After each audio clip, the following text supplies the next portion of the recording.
Hello friends, welcome है आपका अपने ही प्यारे से चैनल में, जिसमें हम आज क्वांटम मैकेनिक्स में टॉपिक लेके आए हैं wave function and it's property.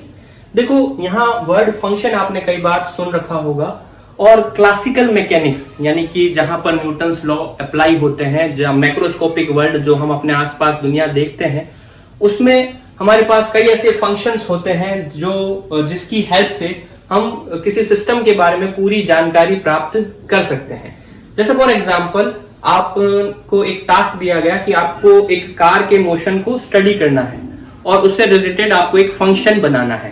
ठीक है, तो आपने क्या किया कि जो भी कार है वो कार मूव कर रही है, वो कार मूव कर रही, उसकी पोजीशन को आप नोट करते गए और साथ ही साथ आप टाइम को भी नोट करते गए।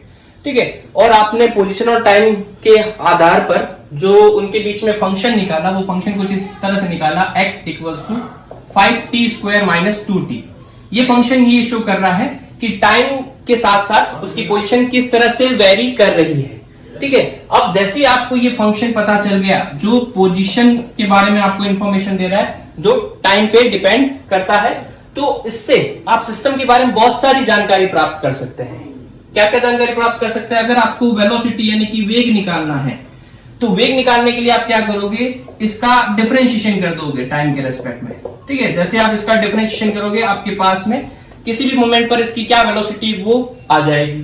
ठीक है, अगर आपको इसके बारे में एक्सेलरेशन के बारे में पता करना है, तो आप इसका अगेन डिफरेंशिएशन कर दोगे, तो इसके एक्सेलरेशन कितना है उसकी भी जानकारी आपके पास आ जाएगी। तो इस तरह से आप इस सिस्टम के बारे में जो है वो पूरी पक्का जानकारी बता सकते हैं कि इसकी पोजीशन क्या होगी, इसकी वेलोसिटी क्या होगी, इसका एक्सेलरेशन क्या होगा। अगर आपको इस पर कितना फोर्स लग रहा है वो पता करना है, तो ये इक्वेशन लगाकर आप इसका फोर्स पता कर सकते हो। किसी मोमेंट पर इसकी काइनेटिक एनर्जी क्या है वो पता करना है, तो आप ये वाला फॉर्मूला लगाकर इसकी काइनेटिक एनर्जी निकाल सकते हो। ठीक है, तो इस तरह से ये जो फंक्शन है आपका, ये फंक्शन आपको सिस्टम के बारे में पूरी जानकारी दे रहा है। ये एक तरह से आधार कार्ड का कार्य कर रहा है। जैसे आपको किसी व्यक्ति का आधार कार्ड पता है, आधार कार्ड नंबर पता है, तो कंप्यूटर में अगर आप उसका आधार कार्ड नंबर डालते हो तो उससे रिलेटेड सारी इंफॉर्मेशन आपके सामने आ जाती है। उसी तरह से पूरे सिस्टम की सारी इंफॉर्मेशन हमारे सामने आ गई। तो ये तो हमने बात की क्लासिकल मैकेनिक्स की। क्वांटम मैकेनिक्स में क्या होता है? क्वांटम मैकेनिक्स में आप इस तरह का कोई भी फंक्शन नहीं बना सकते, क्योंकि आप अनसर्टेनिटी प्रिंसिपल के अकॉर्डिंग एक साथ उसकी किसी भी पार्टिकल की पोजीशन और वेलोसिटी एक साथ आप पता नहीं कर सकते, तो आप इस तरह का कोई भी फंक्शन नहीं निकाल सकते। ठीक है, तो अनसर्टेनिटी प्रिंसिपल हमें एक तरह से ब्लाइंड बना देता है, एक तरह से अंधा बना देता है। हमें जो है वो किसी भी चीज के बारे में पूरी सही जानकारी नहीं होती है। ठीक है, तो जब हमें किसी चीज के बारे में पूरी जानकारी नहीं होती है, तो वहां हम अंदाजे से काम चलाते हैं, गैस करके काम चलाते हैं, प्रोबेबिलिटी निकाल के काम चलाते हैं। ठीक है, तो वहां पर हमें जो है एक दूसरे टाइप के फंक्शन की जरूरत होती है, जिसे हम वेव फंक्शन कहते हैं। तो पिछले वीडियो में हमने जो है वो पढ़ा था वेव फंक्शन के बारे में। श्रोडिंगर वेव इक्वेशन हमने निकाली थी। श्रोडिंगर वेव इक्वेशन में हमने एक फंक्शन डिफाइन किया था, साई। ठीक है, साई जो है वो आर और टी का फंक्शन होता है, यानी पोजीशन और टाइम का फंक्शन होता है। इसी को हम जो है वो वेव फंक्शन कहते हैं। इसका टास्क क्या होगा, अगर हमें किसी क्वांटम मैकेनिक्स के अंदर किसी पार्टिकल का वेव फंक्शन हमें अगर पता है, तो उसकी हम पोजीशन की एग्जैक्ट लोकेशन तो नहीं बता सकते कि वो पार्टिकल कहां है, लेकिन अगर हम इसका स्क्वायर कर लें, तो हम उसकी प्रोबेबिलिटी बता सकते हैं कि कहां पर उसके मिलने की प्रोबेबिलिटी यानी कि संभावना ज्यादा होगी। ठीक है, तो ये वेव फंक्शन का स्क्वायर करके हम जो है पार्टिकल की पोजीशन की प्रोबेबिलिटी निकाल सकते हैं। अगर हमें उसका मोमेंटम निकालना, तो मोमेंटम ऑपरेटर हमने पढ़ा था। मोमेंटम ऑपरेटर क्या था? h cut by iota del by del x। ठीक है, अगर हम इस फंक्शन का डिफरेंशिएशन कर दें और h कट बाय आयोटा से मल्टीप्लाई कर दें, तो हम मोमेंटम के बारे में जानकारी प्राप्त कर सकते हैं, उसकी कुछ प्रोबेबिलिटी हम निकाल सकते हैं। ठीक है, इसी तरह से अगर हमें एनर्जी निकालनी हो, तो एनर्जी निकालने के लिए iota h cut del by del t, time के रेस्पेक्ट में उसका डिफरेंशिएशन कर दें, तो हम एनर्जी के बारे में कुछ जानकारी हासिल कर सकते हैं। तो ये हमारा जो वेव फंक्शन है, वो वेव फंक्शन जो है वो exact position, exact momentum, exact energy वगैरह तो नहीं बता सकता, लेकिन उनके बारे में जो प्रोबेबिलिटी एक गैस है वो ये दे सकता है। ठीक है, तो इसके बारे में हम इस वीडियो में पढ़ने वाले हैं। तो आइए स्टार्ट करते हैं। तो सबसे पहले हम जो है वेव फंक्शन को डिफाइन करते हैं। तो यहां से आप लिखना स्टार्ट करें, हेडिंग डालें कॉपी में, वेव फंक्शन यानी कि तरंग फलन। तो देखो वेव फंक्शन क्या होगा। Wave function it is a function of position and time for a given system या पार्टिकल, मतलब किसी भी पार्टिकल या सिस्टम से रिलेटेड जो है एक ऐसा फंक्शन जो किस पे डिपेंड करता है, पोजीशन और टाइम पे डिपेंड करता है, by which we can get probability of position, momentum, energy, etc. of the particle। मतलब पार्टिकल या सिस्टम की अगर हमें पोजीशन, मोमेंटम, एनर्जी वगैरह क्वांटिटी कैलकुलेट करनी है, फाइंड आउट करनी है, तो एग्जैक्ट तो ये नहीं बता सकता, लेकिन उसके बारे में जो है एक संभावना, एक गैस दे सकता है। वो क्या कहलाता है, वेव फंक्शन कहलाता है। तो ये वेव फंक्शन क्वांटम मैकेनिक्स में बहुत ही इंपॉर्टेंट पैरामीटर है। इसके बिना हम क्वांटम मैकेनिक्स में आगे बढ़ ही नहीं सकते, ठीक है। इसलिए हमें जो है पहले इसकी प्रॉपर्टीज जाननी होगी, इनके क्या गुण होते हैं वो जानने होंगे। तो आइए उसके बारे में जानते हैं। पहले ये आप नोट कर ले, हो गया नोट ये। तो अब हम समझते हैं कि इसकी क्या क्या प्रॉपर्टीज हो सकती है, ठीक है। तो सबसे पहली जो इसकी प्रॉपर्टी है, प्रॉपर्टी जो सबसे पहली है, it is a complex function. It is a complex function, मतलब ये एक सम्मिश्र फलन है। कॉम्प्लेक्स नंबर आपने सुन रखा है। कॉम्प्लेक्स नंबर जनरली आप जेड से डिनोट करते हैं। वो कैसे लिखा जाता है, ए प्लस आयोटा बी। यहाँ ए और बी रियल नंबर होते हैं। आयोटा आपको पता है, आयोटा क्या होता है, आयोटा जो है वो -1 का स्क्वायर रूट होता है, ठीक है। इसको हम रियल पार्ट बोल देते हैं, इसको हम इमेजिनरी पार्ट बोल देते हैं, और ये एक जो है कॉम्प्लेक्स नंबर को शो करता है। उसी तरह से हमारा जो वेव फंक्शन है वो एक कॉम्प्लेक्स वेव फंक्शन है, कॉम्प्लेक्स फंक्शन है। कॉम्प्लेक्स फंक्शन का मतलब क्या हो गया कि भाई ये आर और टी का फंक्शन है, लेकिन इसका एक पार्ट कुछ ए पार्ट है वो तो रियल है, और जो दूसरा पार्ट है वो आयोटा के साथ में आ रहा है, इसलिए वो इमेजिनरी पार्ट है, ठीक है। तो इसमें कुछ रियल पोर्शन भी होता है, कुछ इमेजिनरी पोर्शन भी होता है, इसलिए हम कहते हैं कि ये वेव फंक्शन हमारा जो है एक कॉम्प्लेक्स फंक्शन होता है। अब जैसे हमने कहा कि ये कॉम्प्लेक्स फंक्शन है, इससे हमारे पास जो कंक्लूजन निकला वो ये निकला, it does not have any physical significance. मतलब इसका कोई फिजिकल मीनिंग नहीं होता, भौतिक रूप से ये क्या चीज को रिप्रेजेंट कर रहा है वेव फंक्शन, उसके बारे में हम नहीं बता सकते। उसके बारे में हम फेल हो जाते हैं कि ये क्या चीज है, उसके बारे में नहीं बता सकते। बड़ी अजीब सी बात है कि वेव फंक्शन से ही हम सारी क्वांटिटीज कैलकुलेट करते हैं क्वांटम मैकेनिक्स में, लेकिन ये खुद क्या है वो हम भी नहीं जानते। क्यों नहीं जानते, क्योंकि ये कॉम्प्लेक्स फंक्शन है, और कॉम्प्लेक्स फंक्शन का कोई भी फिजिकल सिग्निफिकेंस नहीं होता।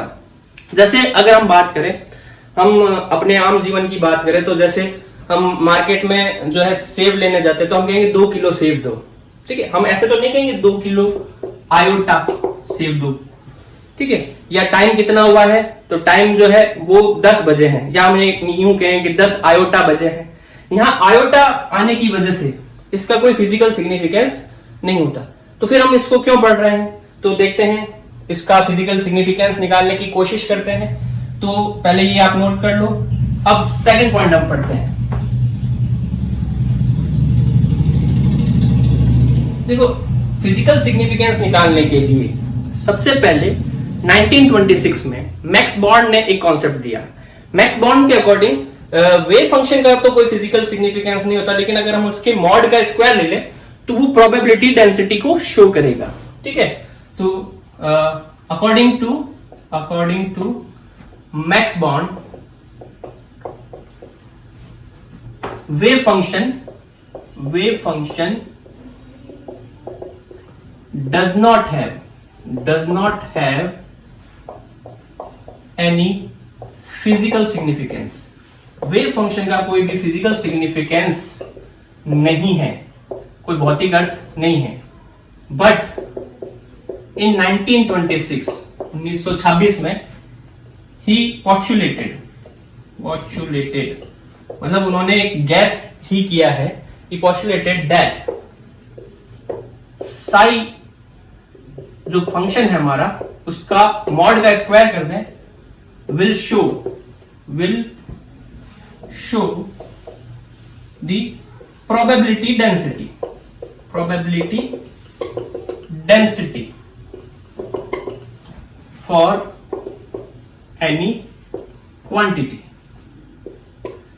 मतलब किसी भी क्वांटिटी के बारे में अगर हमें पता करना है तो उससे रिलेटेड जो वेव फंक्शन है, मान पोजीशन पता करना है तो पोजीशन से रिलेटेड वेव फंक्शन, अगर मोमेंटम पता करना है तो मोमेंटम से रिलेटेड वेव फंक्शन, उसके मॉड का स्क्वायर कर ले तो वो प्रोबेबिलिटी डेंसिटी को शो करेगा। तो ये उनका गैस था, जिसके इस गैस के लिए जस्टिफाई हम ऐसे कर सकते हैं जैसे हमने इलेक्ट्रॉन के डिफ्रैक्शन का जो है और इलेक्ट्रॉन के इंटरफेरेंस का एक्सपेरिमेंट हमने पढ़ा था। उसमें देखा था कि डबल स्लिट से जब इलेक्ट्रॉन पास होते हैं तो ठीक वेव की तरह बिहेव करते हैं और इलेक्ट्रॉनों की इंटेंसिटी वहीं पर ज्यादा होती है जहां पर वेव फंक्शन के एम्पलीट्यूड का स्क्वायर ज्यादा होता है। ठीक है, इसलिए उन्होंने कहा कि इसका मॉड का स्क्वायर करेंगे तो वो जो है प्रोबेबिलिटी डेंसिटी को शो करेगा। देखो इसका फिजिकल सिग्निफिकेंस निकल जाएगा। कैसे?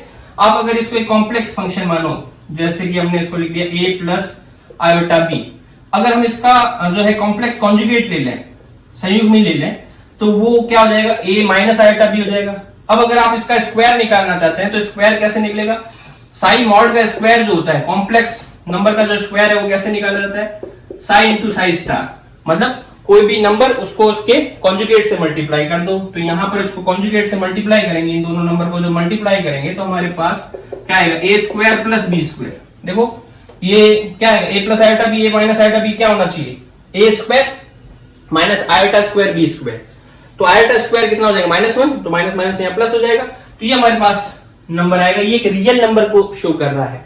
ठीक है, ये भी रियल पार्ट है, ये भी रियल है, तो ये एक रियल नंबर है। ठीक है, इसका मतलब इसका फिजिकल सिग्निफिकेंस निकलता है और ये क्या शो करता है, प्रोबेबिलिटी डेंसिटी को। अब हम यहाँ वर्ड डेंसिटी को समझने की कोशिश करते हैं। डेंसिटी का मतलब क्या होता है, कोई भी चीज जब यूनिट लेंथ में मेजर की जाती है या यूनिट एरिया में मेजर की जाती है, यूनिट वॉल्यूम में मेजर की जाती है, तो उसको हम डेंसिटी कहते हैं। जैसे पहले एग्जांपल दे दूं, उन एग्जांपल को समझो, फिर उसके बेसिस पर हम प्रोबेबिलिटी डेंसिटी को समझेंगे। तो ये आपने नोट कर लिया होगा, मिटा रहा हूं मैं इसको।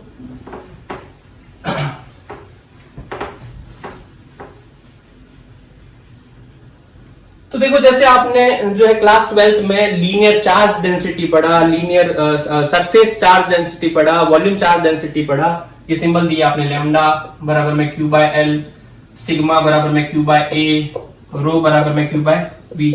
ये सारी डेंसिटी के लिए वर्ड यूज होते हैं।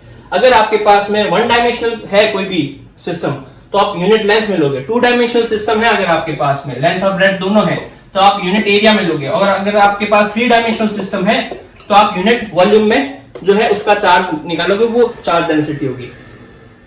तो इसी तरह अगर हम यहां पर पार्टिकल के बारे में कंसीडर करें और हमारा पार्टिकल जो है वो 1 डायमेंशनल मोशन कर रहा है, 1D मोशन कर रहा है।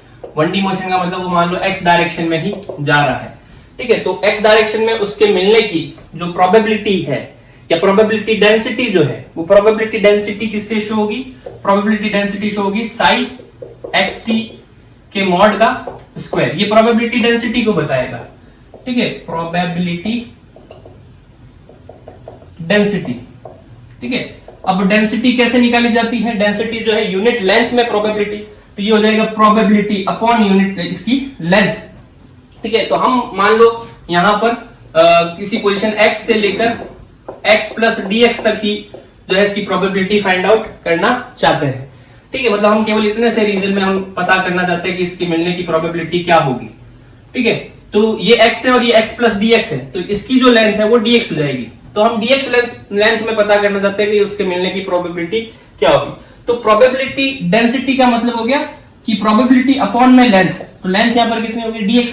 ठीक है, वो कितनी होगी, साई एक्स टी का मॉड का स्क्वायर। तो प्रोबेबिलिटी यहां पर कितनी हो जाएगी, प्रोबेबिलिटी अगर हमें निकालनी हो तो वो हो जाएगी साई एक्स टी के मॉड का स्क्वायर इंटू डीएक्स। तो एक्स प्लस डीएक्स में उसके मिलने की प्रोबेबिलिटी क्या हो जाएगी, साई स्क्वायर को हम डीएक्स से मल्टीप्लाई कर देंगे। अब मान लो हम यहां पर जो है इसका पता करना चाहते हैं कि भाई कोई भी पार्टिकल जो है वो किसी पोजीशन x1 से लेकर x2 तक उसके मिलने की प्रोबेबिलिटी क्या है। ठीक है, ये क्योंकि एक छोटा पोर्शन ही प्रोबेबिलिटी का, इसलिए इसको डीपी से डिनोट कर देते हैं। जहां पर भी यहाँ डिफरेंशिएशन की टर्म आ जाती है तो वो एक छोटे टर्म को रिप्रेजेंट करते हैं। तो ये केवल डीएक्स रीजन में प्रोबेबिलिटी है। अगर हमें x1 टू x2 रीजन में प्रोबेबिलिटी निकालनी हो तो वो कैसे निकालेंगे, तो इसको हम इंटीग्रेट कर देते हैं। तो प्रोबेबिलिटी अगर हम x1 से x2 तक निकालना चाहते हैं तो हम इसको इंटीग्रेट कर देंगे x1 to x2 psi x t का मॉड का स्क्वायर इंटू डीएक्स। तो इस तरह से हम जो है वो किसी सिस्टम की प्रोबेबिलिटी निकाल सकते हैं। यहाँ साई स्क्वायर प्रोबेबिलिटी डेंसिटी को बता रहा है, वन डायमेंशन है, तो हमने डीएक्स से मल्टीप्लाई करके उसका इंटीग्रेट कर दिया x1 टू x2। तो हमारे पास जो है x1 टू x2 तक उसके मिलने की प्रोबेबिलिटी आ गई। अब मान लो हमारा सिस्टम अगर 2D मोशन कर रहा है, ठीक है, हमारा पार्टिकल 2D मोशन कर रहा है, तो उसमें क्या होगा, तो उसमें इसी तरह से आप देखो, इसी तरह से हम यहां पर उसमें भी लिख सकते हैं इन 2D मोशन इसी प्रोबेबिलिटी डेंसिटी को हम जो है साई एक्स बाई टी के मॉड का स्क्वायर लिखेंगे। ये प्रोबेबिलिटी डेंसिटी होगी, प्रोबेबिलिटी डेंसिटी। अब ये डेंसिटी का मतलब क्या हो गया, ये किसी गिवन एरिया में होगा। ठीक है, देखो हमारा पार्टिकल अब x में भी मूव कर रहा है और y में भी मूव कर रहा है, मतलब एक्स वाई प्लेन में मूव कर रहा है। ठीक है, तो हम यहां पर देखते हैं कि वो x के तो रीजन में x2 x प्लस dx है और y के रीजन में y2 y प्लस dy है। ठीक है, ये पॉइंट ए बी, ये पॉइंट ए बी। ठीक है, तो x से x प्लस, ये x वाला रीजन हो गया पूरा, ये y वाला रीजन हो गया, ये y प्लस dy वाला रीजन हो गया, ये x प्लस dx वाला रीजन हो गया। तो हम ये देखना चाहते हैं कि वो इस रीजन में मिलने की उसकी प्रोबेबिलिटी क्या होगी, x2 x प्लस dx और y2 y प्लस dy, इस रीजन में मिलने की प्रोबेबिलिटी क्या होगी। तो यहां हमें पता है कि ये dx होगा और ये dy होगा। ठीक है, तो यहां एक छोटा सा रेक्टेंगल बन जाता है जिसका एरिया कितना हो जाएगा, dx इंटू dy। ठीक है, तो प्रोबेबिलिटी डेंसिटी ये है, और प्रोबेबिलिटी डेंसिटी का मतलब क्या हो गया, प्रोबेबिलिटी अपॉन में एरिया, यूनिट एरिया में। ठीक है, ये probability density, probability dp upon dx dy, वो कितना हो गया, साई एक्स वाई टी के मॉड का स्क्वायर। अब ये डीएक्स डीवाई उधर चला जाएगा तो डीपी बराबर में क्या आ जाएगा, साई एक्स वाई टी के मॉड का स्क्वायर इंटू डीएक्स डीवाई। ठीक है, तो पूरी प्रोबेबिलिटी निकालनी है हमें, मान लो, तो हम यहां पर क्या करेंगे, उसका इंटीग्रेशन कर देंगे। तो यहां हमें x के रेस्पेक्ट में भी करना है, y के रेस्पेक्ट में भी करना है, तो हमने यहां पर डबल इंटीग्रेशन कर दिया। तो साई एक्स वाई टी के मॉड का स्क्वायर dx dy। ठीक है, यहां x1 टू x2 और y1 टू y2, ये लिमिट लग जाएगी। ये हमारी प्रोबेबिलिटी होगी इन 2 डायमेंशन। ठीक है, इसी तरह से सेम वे में हम 3 डायमेंशन में भी निकाल सकते हैं। तो 3 डायमेंशन का सीधा फॉर्मूला लिखा हूं मैं। तो 3 डायमेंशन में प्रोबेबिलिटी कैसे निकाली जाएगी, 3 डायमेंशन में अगर हमें प्रोबेबिलिटी निकालनी है इन 3D मोशन, तो प्रोबेबिलिटी जो है वो प्रोबेबिलिटी कैसे निकाली जाएगी, साई आर टी, यहां एक्स वाई जेड तीनों हो गए, एक्स वाई जेड तीनों की पोजीशन को हमने केवल आर से डिनोट कर दिया। तो इसके मॉड का square into dx dy dz, dx dy dz जो है एक वॉल्यूम एलिमेंट को शो करेगा। ठीक है, तो हम सीधा उसको डीवी लिख देते हैं। ठीक है, और इसको इंटीग्रेट कर देते हैं, और इंटीग्रेशन की यहां हम लिमिट लगा देंगे कि हमारा इंटीग्रेशन v1 से v2 है। ठीक है, ये हम वॉल्यूम इंटीग्रेशन कर रहे हैं। तो ये हमारी प्रोबेबिलिटी होगी इन 3 डायमेंशन। क्लियर है यहां तक। ठीक है, तो इस तरह से हम क्वांटम मैकेनिक्स में जो है वो प्रोबेबिलिटी निकालते हैं। अब हम यहां पर बात करेंगे कि जो हमारा वेव फंक्शन है उसकी और क्या क्या प्रॉपर्टीज हो सकती है। तो जो वेव फंक्शन होता है वो कई सारी प्योर स्टेट्स का मिक्सचर होता है। अब यहां पर ये एक नया टर्म आपको सुनने में आ रहा है, प्योर स्टेट। तो पहले उसको क्लेरिफाई कर लें कि प्योर स्टेट क्या होती है। ठीक है, पहले तो ये पॉइंट हम नोट कर लें कि wave function wave function is linear combination of many pure state of the system। मतलब किसी भी सिस्टम, किसी भी निकाय की जितनी भी शुद्ध अवस्थाएं होती है, उन शुद्ध अवस्थाओं का ये रेखीय जो है कॉम्बिनेशन होता है, संयोग होता है। ठीक है, क्या ये वेव फंक्शन। देखो अब इसको पहले समझे कि भी प्योर स्टेट का मतलब क्या होता है। प्योर स्टेट का मतलब होता है any function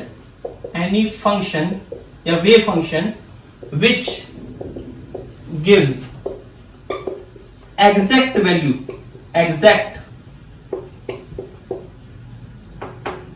exact value of any quantity।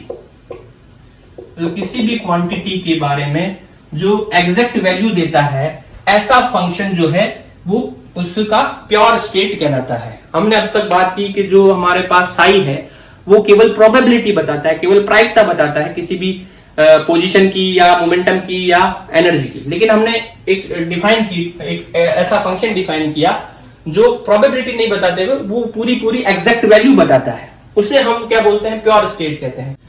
तो हम यहाँ पर पोजीशन का एक जो है वो प्योर जो है स्टेट निकालने की कोशिश करते हैं। हम यहाँ मान लेते हैं कि हमारा जो वेव फंक्शन है साई एक्स टी, मान लो पार्टिकल हमारा वन डायमेंशनली मूव कर रहा है, जो साई एक्स टी है वो साई एक्स टी किसके बराबर है, del X minus X naught. ठीक है, ये डेल फंक्शन के बारे में आपने शायद पहले पढ़ रखा होगा, नहीं पढ़ रखा होता तो मैं एक थोड़ी सी इंफॉर्मेशन आपको दे देता हूँ। इसको हम डिराक डेल्टा फंक्शन कहते हैं। ये डिराक डेल्टा फंक्शन कैसे डिफाइन होता है, डिराक डेल्टा फंक्शन कुछ इस तरह से डिफाइन होता है कि डेल एक्स बराबर में जीरो होगा ये वैल्यू या ये इनफाइनाइट होगा। जीरो कब होता है, जब X naught equals to zero, और जब एक्स इक्वल्स टू जीरो होता है तो ये इनफाइनाइट हो जाता है। ठीक है, मतलब कोई भी फंक्शन डिराक डेल्टा फंक्शन कहलाएगा अगर उसमें जो फंक्शन का जो मेन वेरिएबल है उसको अगर हम जीरो कर देते हैं तो फंक्शन की वैल्यू इनफाइनाइट हो जाती है, और जब तक वो जीरो नहीं है फंक्शन की वैल्यू जीरो रहती है। तो इसका अगर हम ग्राफ प्लॉट करें तो मान लो जैसे हमारे पास x जीरो नहीं है, नेगेटिव में है, नेगेटिव में चल रहा है तो फंक्शन हमारा जीरो चल रहा है, फिर अचानक से x जीरो हो जाता है तो फंक्शन जो है वो इनफाइनाइट हो जाएगा।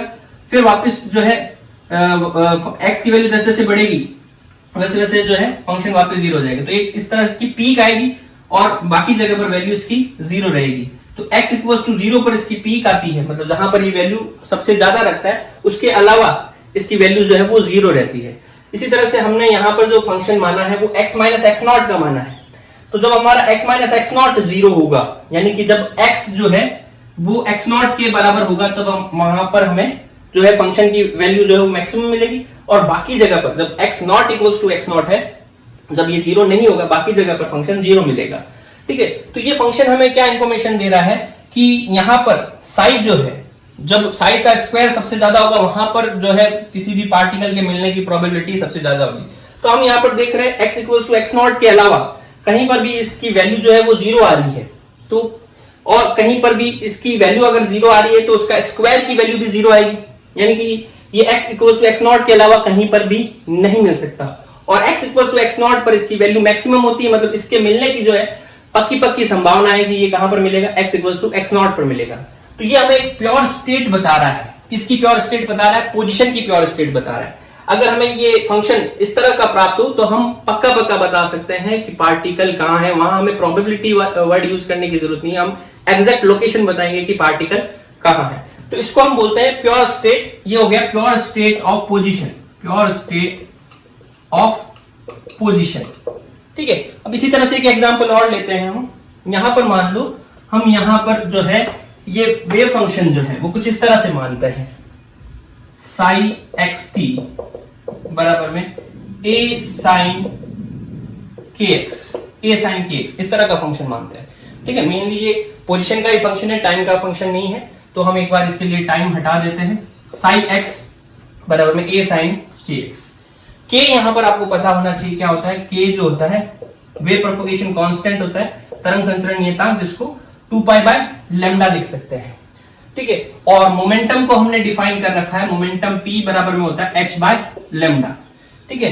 तो यहां पर अगर हम ऊपर नीचे h से मल्टीप्लाई कर दे, इस सिंबल में, k वाले सिंबल में ऊपर नीचे h से मल्टीप्लाई कर दे, देखो h बाय लेमडा जो है वो क्या बन जाएगा, मोमेंटम बन जाएगा, ठीक है। जिससे हमारे पास जो मोमेंटम की वैल्यू आएगी वो कितनी आएगी, h बाय 2 पाई इंटू k, ठीक है। h बाय 2 पाई जो होता है वो क्या हो जाता है, h कट, हमने पहले भी पढ़ा है ये। तो मोमेंटम को हम लिख सकते हैं h कट k। तो यहां पर हमारे पास k जो है वो किसके बारे में इंफॉर्मेशन दे रहा है, इसके मोमेंटम के बारे में इंफॉर्मेशन दे रहा है। अब इस वेव फंक्शन को अगर हम ड्रॉ करें, इसका अगर हम डायग्राम बनाएं, ठीक है, तो डायग्राम कैसे बनेगा, इसका ग्राफ अगर हम बनाएं, x के साथ में इसका ग्राफ बनाए, तो ये साइन का फंक्शन है, तो साइन के फंक्शन का ग्राफ कैसे बनता है, ये इस तरह से साइन के फंक्शन का ग्राफ बनता है। अब ये कहां से कहां तक बनेगा, x की वैल्यू आप माइनस इनफाइनाइट से प्लस इनफाइनाइट तक, माइनस इनफाइनाइट से प्लस इनफाइनाइट तक कहीं पर भी रख दो, ये ग्राफ इसी तरह से बनेगा। अब ये ग्राफ हमें क्या इंफॉर्मेशन दे रहा है कि अगर ये हमारा वेव फंक्शन हुआ, ठीक है, तो ये हमारा वेव फंक्शन हुआ, तो हमारे पास जो k की एक फिक्स वैल्यू है, k की एक फिक्स वैल्यू है, इसका मतलब हमारे पास लैम्डा की एक फिक्स वैल्यू, मतलब एक ही प्रकार की वेवलेंथ है हमारे पास, और एक ही प्रकार की वेवलेंथ होने का मतलब हो गया कि हमारे पास एक ही तरह का मोमेंटम है। तो मतलब ये जिस भी पार्टिकल का वेव फंक्शन है उसका मोमेंटम जो है वो उसकी हमें एग्जैक्ट वैल्यू पता है, एग्जैक्ट वास्तव में मोमेंटम कितना है वो पूरा हमें अच्छे से पता है, उसकी प्रोबेबिलिटी नहीं, वो एग्जैक्टली पता है। तो ये जो है एक प्योर स्टेट है, किसका, ये प्योर स्टेट हो गया, मोमेंटम का प्योर स्टेट हो गया, मतलब ये हमें मोमेंटम की पूरी सही जानकारी दे रहा है। लेकिन यहां पर एक चीज मिसिंग है, वो क्या, पोजीशन की जानकारी अगर हम लेना चाहें तो हमने कहा कि भाई इसके स्क्वायर करो, इसके स्क्वायर जो है वो प्रोबेबिलिटी बताएगा इसके पोजीशन की, ठीक है। तो यहां पर देखो इसका एम्पलीट्यूड यहां पर भी ज्यादा, यहां पर भी ज्यादा, यहां पर भी ज्यादा, यहां पर भी ज्यादा, मतलब माइनस इनफाइनाइट से लेकर प्लस इनफाइनाइट पर बहुत सारी जगह ऐसी मिल जाती है जहां पर इसका एम्पलीट्यूड ज्यादा है। तो मतलब ये माइनस इनफाइनाइट से लेकर प्लस इनफाइनाइट पर कहीं पर भी हो सकता है, यानी कि इसकी जो पोजीशन है वो अनसर्टेन हो गई। तो ये मोमेंटम जैसे हम सर्टेन करते हैं पोजीशन अनसर्टेन होगी, और जैसे ही हम पोजीशन सर्टेन करते हैं मोमेंटम अनसर्टेन हो जाता है, ठीक है। तो ये हमें किसी एक स्टेट के बारे में प्योर जानकारी देता है, उसको हम प्योर स्टेट कहते हैं। लेकिन एक्चुअल में जो है हमारे पास जो सिस्टम होता है रियल में, वो ना तो जो है इस तरह का सिस्टम होता है, ना तो वो डिराक डेल्टा फंक्शन होता है, ना ही वो इस साइन फंक्शन की तरह होता है, ठीक है। ये पोजीशन की प्योर स्टेट बता रहा है, ये मोमेंटम की प्योर स्टेट, ये दोनों ही पॉसिबल नहीं है। मतलब जैसे हम इलेक्ट्रॉन के बारे में बात कर रहे हैं तो हम बात करेंगे इलेक्ट्रॉन एटम के अंदर है, तो हम ये कहेंगे कि इलेक्ट्रॉन के मिलने की प्रोबेबिलिटी जो है एटम के एक कोने से दूसरे कोने तक है। हम ये नहीं कह सकते कि इलेक्ट्रॉन जो है वो माइनस इनफाइनाइट से प्लस इनफाइनाइट कहीं पर भी मिल सकता है, ठीक है।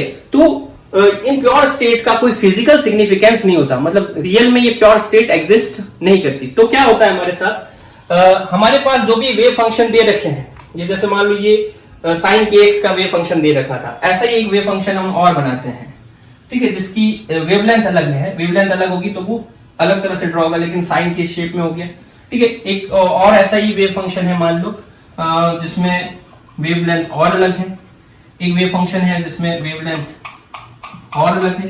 तो ऐसे हमारे साथ हमारे पास जो है बहुत सारे वेव फंक्शन है। अगर हम इन वेव फंक्शन को आपस में मिला दें तो मिलाने पर क्या होगा, आपस में मिलाएंगे इनको तो इनके सुपरपोजिशन से, इनके अध्यारोपण से हमारे पास एक वेव पैकेट मिलेगा, ठीक है। और वो वेव पैकेट कुछ इस तरह से होगा जो x1 से x2 रीजन तक होगा, मतलब x1 से पहले तक वेव फंक्शन की वैल्यू 0 होगी, x2 के बाद तक की वेव फंक्शन की वैल्यू 0 होगी। वेव फंक्शन की वैल्यू केवल x1 से x2 रीजन तक है और उसमें भी वेरी करी, कहीं पर ज्यादा है कहीं पर कम है। तो ये जो स्टेट है, ये स्टेट बहुत सारे प्योर स्टेट को मिलाने से प्राप्त हुई। अलग अलग वेवलेंथ की हमने जो है वो क्या किया, वेव्स को मिलाया, तब हमें ये वेव मिली। तो इनको हम बोलते हैं वेव पैकेट, वेव पैकेट। तो हमारा जो सिस्टम है वो किसी सिंगल प्योर स्टेट से रिप्रेजेंट नहीं किया जाएगा, बहुत सारे प्योर स्टेट का लीनियर कॉम्बिनेशन माना जाएगा। तो हम कहेंगे कि हमारा जो साई है, साई जो RT है वो कॉम्बिनेशन होगा, मान लो A, यहां पर हमने फंक्शन दे दिया phi x1t, phi xt, दूसरा phi 1 xt, दूसरा हमने नाम दे दिया phi 2 xt, तीसरा हमने नाम दे दिया phi 3 xt और इसी तरह से कंटिन्यू। तो यहाँ phi 1 phi 2 phi 3 क्या है? phi 1 phi 2 phi 3 जो है वो सिस्टम की प्योर स्टेट्स है। तो हमने बहुत सारी प्योर स्टेट को जब मिलाया तब हमें वेव फंक्शन मिलेगा। तो हम किसी भी वेव फंक्शन को जो है वो कैसे लिख सकते हैं, आप साथ साथ नोट करते जाए। इस वेव फंक्शन को हम कैसे लिख सकते हैं? साई जो होगा वो लीनियर कॉम्बिनेशन, इसको हम कॉम्पैक्ट फॉर्म में लिखें तो समीशन का साइन लगा देंगे, समीशन ए आई फाई आई एक्स टी। ठीक है, आई की वैल्यू जो है 1 से लेकर n तक होगी। ठीक है, ये कहलाता है ये concept. Wave function is a linear combination of many pure state of a system. यहां तक बात समझ में आई? इसको देखो, ये बहुत ही दिखने में मैथमेटिकली तो हम इजी वे में इसको कह गए, लेकिन इसका जो फिजिकल सिग्निफिकेंस निकलता है वो बहुत ही अटपटा सा, बहुत ही वियर्ड सा फिजिकल सिग्निफिकेंस निकलता है। भाई इस बात के थ्रू हम क्या कहना चाह रहे हैं? इस बात के थ्रू अगर हम इसको रियल वर्ल्ड में, अपने मैक्रोस्कोपिक वर्ल्ड में अप्लाई करें, तो जैसे मान लो कि हम बात करते हैं, मान लो मेरी बात करते हैं, ठीक है, मैं कॉलेज में हूं, अब आपको किसी को मुझसे मिलना है, ठीक है, तो अब आप जो है ये पहले ये पता करने की कोशिश करेंगे कि मैं कॉलेज में कहां पर हूं, ठीक है। तो मेरे मिलने की जो प्रोबेबिलिटी है, प्योर स्टेट की बात करें, मैं या तो मैं जो है वो कॉलेज में जो है कहां पर मिल सकता हूं, मेरे जो फंक्शन है प्योर स्टेट वो हो गया, पहला फंक्शन जो है वो बता, मान लो है प्रिंसिपल रूम में, ठीक है। दूसरा फंक्शन है वो कह रहा है कि मैं क्लासरूम में हूंगा। तीसरा फंक्शन जो है प्योर स्टेट में वो कह रहा है कि मैं जो है लैब में हूंगा। चौथा फंक्शन कह रहा है कि मैं कोई कंप्यूटर रूम में हूंगा, ठीक है। जबकि हमारा ये वेव फंक्शन कहता है कि कोई भी प्योर स्टेट पॉसिबल नहीं है, ठीक है। जो भी पॉसिबिलिटीज होगी वो इन सब का लीनियर कॉम्बिनेशन होगी। लीनियर कॉम्बिनेशन का मतलब ये फंक्शन भी होगा, ये फंक्शन भी होगा, ये फंक्शन भी होगा, ये फंक्शन भी होगा। इसका मतलब निकलता है कि मैं एक साथ जो है, जब तक आपने मुझे नहीं देखा, मैं एक साथ जो है वो प्रिंसिपल रूम में भी हूं, क्लासरूम में भी हूं, लैब में भी हूं और कंप्यूटर रूम में भी हूं, ठीक है। ये जो वेव फंक्शन साई हमारा ये कह रहा है कि मैं इन सबका जो है किस स्टेट में हूं, इन प्योर स्टेट के लीनियर कॉम्बिनेशन में हूं। मतलब मैं प्रिंसिपल रूम में भी हूं, मैं क्लासरूम में भी हूं, मैं लैब में भी हूं और मैं कंप्यूटर रूम में भी हूं, ठीक है। तो ये सुनने में बड़ा है वियर्ड सा लगता है। ऐसा ही एक एग्जांपल जो है वो श्रोडिंगर ने भी दिया था। श्रोडिंगर ने ही वेव इक्वेशन दी थी, तो वो ही इस रिजल्ट पर पहुंचे थे। तो उन्होंने इसको एक्सप्लेन करने के लिए जो है एक बिल्ली का एग्जांपल दिया था। उन्होंने बताया कि अगर एक बॉक्स में आप बिल्ली को बंद कर दो और वहां पर आप एक जहर की बोतल रख दो और साथ में कोई रेडियो एक्टिव मटेरियल रख दो, वो रेडियो एक्टिव मटेरियल जैसे ही डीके होता है, मतलब जैसे ही उसमें से कोई अल्फा बीटा गामा रेडिएशंस निकलती है, तो वो जाकर किसी हथौड़ी से टच होगी और वो उस हथौड़ी को जो है वो पॉइजन वाली जो बॉटल है उस पर वो मारेगी हथौड़ी, और वो पॉइजन वाली बॉटल जैसे ही फूटेगी पूरे बॉक्स में जो है वो पॉइजन फैल जाएगा और वो बिल्ली मर जाएगी। तो इस तरह का मान लो अगर हम सिस्टम, एक हाइपोथेटिकल सिस्टम जो है, एक हम ऐसा ही इमेजिन कर रहे हैं, एक सिस्टम अगर हमारे पास है, तो हम यहां पर ये कह रहे हैं कि जो एटम का डीके होना, मतलब जहां रेडियो एक्टिविटी किसकी वजह से होती है, जब अल्फा बीटा गामा रेडिएशंस निकलती है, तो जो हमारा एटम है वो एक एग्जैक्ट स्टेट में नहीं है। वो किस स्टेट में है? वो है या तो डिकेड स्टेट में है या नॉन डिकेड स्टेट में है। उन दोनों का लीनियर कॉम्बिनेशन है, मतलब डिकेड और नॉन डिकेड स्टेट के लीनियर कॉम्बिनेशन में है। मतलब एटम से रेडिएशन निकल भी रही है और नहीं भी निकल रही है का लीनियर कॉम्बिनेशन है, हम कुछ कह नहीं सकते।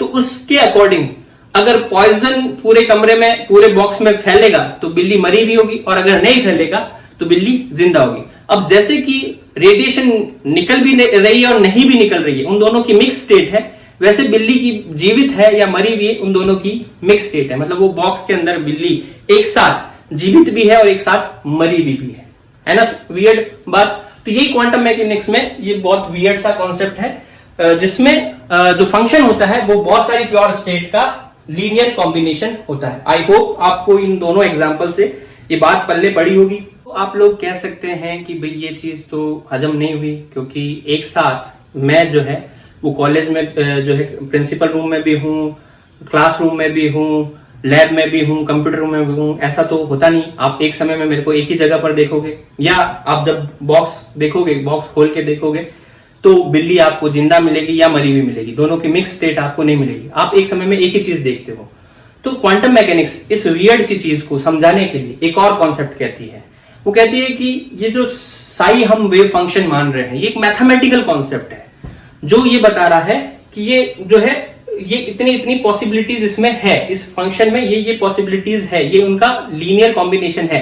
लेकिन जैसे ही आप किसी क्वांटिटी को ऑब्जर्व करोगे, जैसे ही आप उसका प्रेक्षण करोगे, उसे देखोगे, उस समय जो है उनमें से कई सारे वेव फंक्शन गायब हो जाएंगे, यानी कि वेव फंक्शन कोलैप्स हो जाएगा। मतलब जो वेव फंक्शन बहुत सारे फंक्शन का लीनियर कॉम्बिनेशन है, उसमें से कई फंक्शन गायब हो जाएंगे और आपके पास केवल एक जो है प्योर स्टेट रहेगी। जैसे मान लो हमने कहा कि हमारा जो वेव फंक्शन है, जैसे मैं अपनी बात कर रहा हूं, Sai position of Akshay, Sai position of Akshay, ये जो है हमारे पास एक वेव फंक्शन है। हमने कहा कि ये प्रोबेबिलिटी, ये जो है कॉम्बिनेशन है किसका, साई कंप्यूटर रूम का, ठीक है, साई लैब का, साई क्लासरूम का, ठीक है, साई प्रिंसिपल रूम का, ये कॉम्बिनेशन है। ठीक है, तो जब तक हमने ऑब्जर्व नहीं किया तब तक हमारे पास जो पोजीशन ऑफ अक्षय है वो कंप्यूटर लैब क्लासरूम प्रिंसिपल इनका लीनियर कॉम्बिनेशन है। लेकिन जैसे ही आप कॉलेज में आकर देखोगे तो आपने देखा कि मैं कहां पर हूं, क्लासरूम में हूं। ठीक है, तो बाकी सारे वेव फंक्शन कोलैप्स हो जाएंगे, ढह जाएंगे, खत्म हो जाएंगे और आपके पास में केवल एक प्योर स्टेट बच जाएगी। ठीक है, तो जब तक आप किसी क्वांटिटी को ऑब्जर्व नहीं करते हो तब तक उस क्वांटिटी की बहुत सारी पॉसिबिलिटी होती है, बहुत सारी संभावनाएं होती है। लेकिन जैसे आप उसको ऑब्जर्व करते हो तो बाकी सारी संभावनाएं जो है वो खत्म हो जाती है, केवल एक ही उसकी प्योर स्टेट बच जाती है। ये क्वांटम मैकेनिक्स का सिद्धांत है। ठीक है, तो ये सिद्धांत बहुत ही एक इंटरेस्टिंग सी थ्योरी, एक इंटरेस्टिंग से कॉन्सेप्ट की तरफ ले जाती है, जिसे हम बोलते हैं पैरेलल वर्ल्ड थ्योरी या पैरेलल यूनिवर्स थ्योरी या मैनी वर्ल्ड थ्योरी। ठीक है, ये थ्योरी क्या कहती है, ये एक बार सुन ले, इसे आप माने या ना माने, क्योंकि अभी तक इस पर जो है कंफर्मेशन नहीं हुआ है। ये एक इंटरप्रिटेशन है, एक इसके आधार पर निकाला गया एक जो है एक गैस है, मान लो। ठीक है, वो गैस क्या कहता है कि आप जब कोई भी काम कर रहे हैं तो उस काम की जितनी भी पॉसिबिलिटी होती है आप उसकी लीनियर कॉम्बिनेशन में है। जैसे आप एग्जाम हॉल में बैठे हैं और एग्जाम हॉल में बैठे पेपर कर रहे हैं, तो आपसे वो क्वेश्चन सॉल्व हो रहा है या नहीं हो रहा, उसके लीनियर कॉम्बिनेशन में, मतलब आपकी जो स्टेट है, स्टेट ऑफ स्टूडेंट, ठीक है, वो क्या है कि उससे क्वेश्चन सॉल्व हो रहा है, क्वेश्चन सॉल्व हो रहा है और नहीं हो रहा है, नॉट सॉल्व, उसकी आप लीनियर स्टेट में हो। ठीक है, जैसे ही आपको कोई ऑब्जर्व करेगा तो कोई एक स्टेट जो है वो गायब हो जाएगी। मतलब जैसे आपको ऑब्जर्व कर रहा है कोई, तो ये वाली स्टेट मान लो गायब हो गई और वो देख रहा है कि आपसे क्वेश्चन सॉल्व नहीं हो रहा। ठीक है, तो इसके बारे में जो है वो एक इंटरप्रिटेशन ये है कि आप दोनों ही स्टेट में हो और एग्जैक्टली हो, रियल में हो। ठीक है, एक ऐसी दुनिया और जहां पर आप एग्जाम दे रहे हो, ठीक है, वहां पर आपसे वो क्वेश्चन सॉल्व हो रहा है, लेकिन इस दुनिया में वो आपसे क्वेश्चन सॉल्व नहीं हो रहा। तो ये जो यूनिवर्स है वो अपनी कॉपी बनाता जाता है, जो जैसी जैसी उसकी पॉसिबिलिटी आती है उतनी वो कॉपीज बनाता जाता है। तो उसको बोलते हैं पैरेलल वर्ल्ड, समांतर वो दुनिया बनाता जाता है अपने। ठीक है, तो एक दुनिया में आपको जब ऑब्जर्व किया जा रहा है तो आपसे वो क्वेश्चन सॉल्व नहीं हो रहा, दूसरी दुनिया में वो आपसे क्वेश्चन सॉल्व हो रहा है। तो इस इंटरप्रिटेशन के अकॉर्डिंग ये वेव फंक्शन जो है वो एक रियल है, जो एग्जैक्ट होता है, जो सिस्टम के बारे में पूरी जानकारी देता है, लेकिन जो हम ऑब्जर्व करते हैं वो आधा अधूरा सच है, हम केवल एक पोर्शन सच ऑब्जर्व करते हैं। तो आप ऐसे कभी निराश ना हो। अगर आपके मान लो एग्जाम में मार्क्स कम आ रहे हो तो एक ऐसी दुनिया और होगी जहां पर आपके एग्जाम में मार्क्स अच्छे आ रहे होंगे। ठीक है, तो आज के लिए जो हमने पढ़ा वेव फंक्शन के बारे में इतना ही, और इंटरेस्टिंग सी जानकारियों के साथ में नेक्स्ट वीडियो में मिलते हैं। तब तक के लिए stay home, stay safe and keep studying.